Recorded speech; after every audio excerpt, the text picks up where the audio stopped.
কবরে 3টি প্রশ্ন করা হবে নাকি 4টি? এর উত্তর হলো কবরে মূলত 3টি প্রশ্নই করা হবে। মার রব্বু কমা দিন ও কমা নবী, অর্থাৎ তোমার রবকে, তোমার দিন কি এবং তোমার নবীকে, অথবা নবী করিম সাল্লাল্লাহু আলাইহি ওয়াসাল্লামকে দেখিয়ে বলা হবে ব্যক্তি সম্পর্কে তোমার ধারণা কী, অর্থাৎ তোমার বিশ্বাস কী তার সম্পর্কে।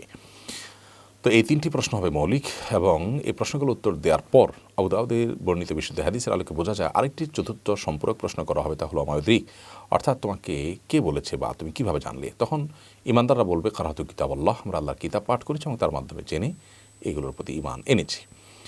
আর এ বিষয়ে অর্থাৎ কবরে এবং আলোয় বারজাখের প্রশ্নোত্তর বিষয়ে আরও হাদিস নবী করিম সাল্লাল্লাহু আলাইহি ওয়াসাল্লাম বিভিন্ন কিতাব বর্ণিত হয়েছে। সেগুলোর খোলাসা থেকে বোঝা যায় যারা মুনাফিক হবে তাদেরকে সওয়াল জবাবের মুখোমুখি যখন করা হবে তখন তারা বলবে সামিআতুন নাস ইয়াকুলুনা শাইআন ফাকুলতু, আমি শুনেছি সমাজের লোকেরা বলে এরকম, আমিও সেরকম বলেছি। আপনার দৃষ্টিতে মনে হচ্ছে যে মুসলমানদের সমাজে বেড়ে ওঠার কারণে তারা যা বলেছে সেও তা বলেছে, তার মানে তার উত্তরটা পরোক্ষভাবে মনে হচ্ছে সঠিক, কিন্তু আল্লাহ তাআলার কাছে সেটা গ্রহণযোগ্য হবে এবং তাকে জাহান্নামের শাস্তির মুখোমুখি করা হবে। এই হাদিস থেকে যে বার্তাটা আমরা পাই তা হলো আমরা শুধুমাত্র জন্মসূত্রে মুসলমান হলে বা মানে অভ্যাসগতভাবে মুসলমান হলে, কালচারগতভাবে মুসলমান হলে যে মুসলমানদের সমাজে আছি তাই মুসলমান, বা সবাই যা বলে আমি তা বলি, সবাই যা করে আমি তা করি, আমি আল্লাহ তাআলার প্রতি ঈমান আনার জন্য আল্লাহ সম্পর্কে জানলাম, তারপর ঈমান আনলাম, তারপরে যে আখিরাতের প্রতি জানলাম, তারপর ঈমান আনলাম, একেবারে মৌলিক যে জানাটা না হলে নয়, এতটুকু নলেজও আমার নাই এবং এতটুকু বুঝে শুনে আমি মুসলমান নয়, জাস্ট আমি স্রোতে গা ভাসিয়ে দিয়েছি, যেটা মুনাফিকরা অনেক সময় করে থাকে। তো সেই রকম যদি হয় তাহলে সেই ব্যক্তির ঈমান আল্লাহর কাছে গ্রহণযোগ্য হবে না, বা সেই ব্যক্তি ঈমানদার হিসাবে আল্লাহ তাআলার কাছে পরিগণিত হবে না।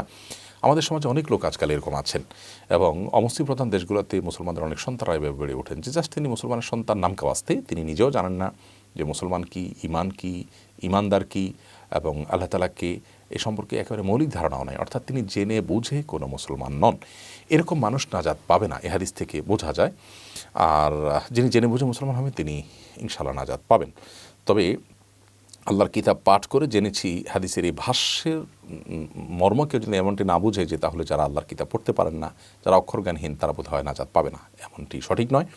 কারণ হলো এখানে আল্লাহর কিতাব পাঠ করেছি তারপর জেনেছি, এটা দ্বারা যে বার্তা দেওয়া হয়েছে সেটি হলো যে জেনে বুঝে মুসলমান হয়েছেন, সেটা শুনে শুনেও হতে পারে।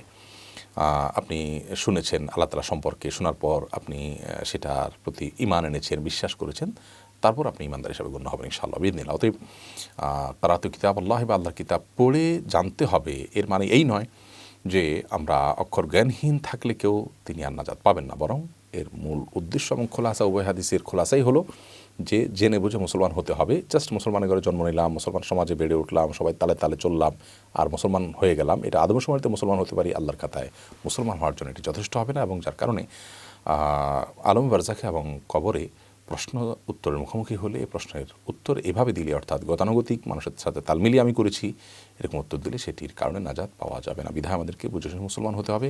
আল্লাহ তাআলা আমাদেরকে সেই তৌফিক দান করুন।